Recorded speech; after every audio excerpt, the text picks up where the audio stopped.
गुरुर्ब्रह्मा गुरुर्विष्णू गुरुर्देवो महेश्वरः गुरुः साक्षात् परब्रह्म तस्मै श्री गुरवे नमः.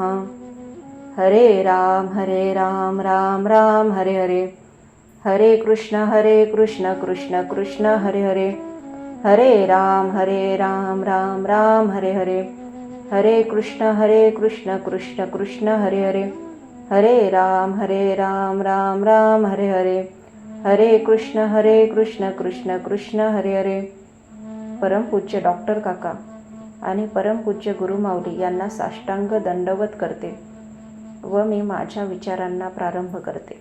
ज्याप्रमाणे सोनार खऱ्या आणि खोट्या सोन्याची पारख करण्यासाठी कस लावतो, त्याचप्रमाणे आपल्या संतांनी सत्य काय आणि असत्य काय याची अचूक खूण आपल्याला सांगितली आहे. त्यामुळे साधकाने नेहमी सद्विवेक बुद्धीचा वापर करूनच योग्य मार्गाची निवड केली पाहिजे.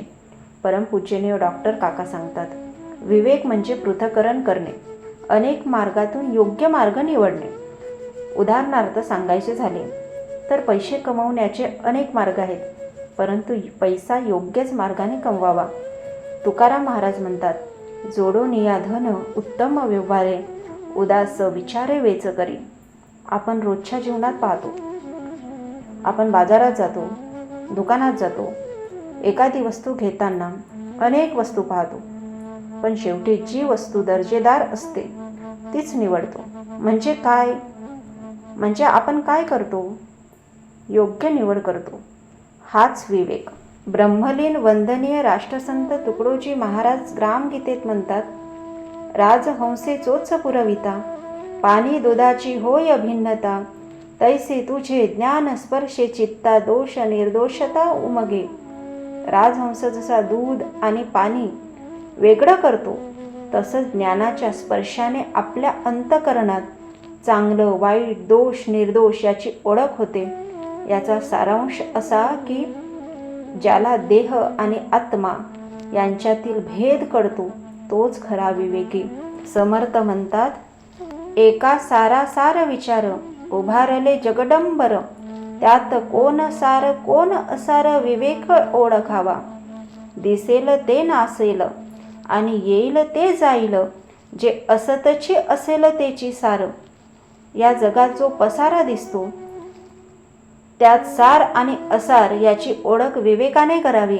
जे दिसते ते नाश पावते, जे येते ते जाते. हे सर्व असार म्हणजे नश्वर आहे, पण जे कायम आहे, जे कधी बदलत नाही, तेच सार म्हणजे आत्मतत्व आहे. वेदांतात यालाच नित्यानित्य वस्तू विवेक किंवा आत्मा अनात्मा विवेक म्हणतात. श्रीमद आद्य शंकराचार्यकृत विवेक चूडामणी ग्रंथात सांगितले आहे, तदात्मानात्मनो सम्यक विवेक नैव सिद्ध्यति, ततो विवेक कर्तव्य प्रत्यगात मसदात्मनो हो.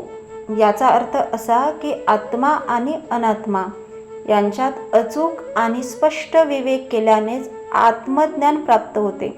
म्हणून प्रत्येक साधकाने हा विवेक निश्चितपणे आणि जाणीवपूर्वक करावा.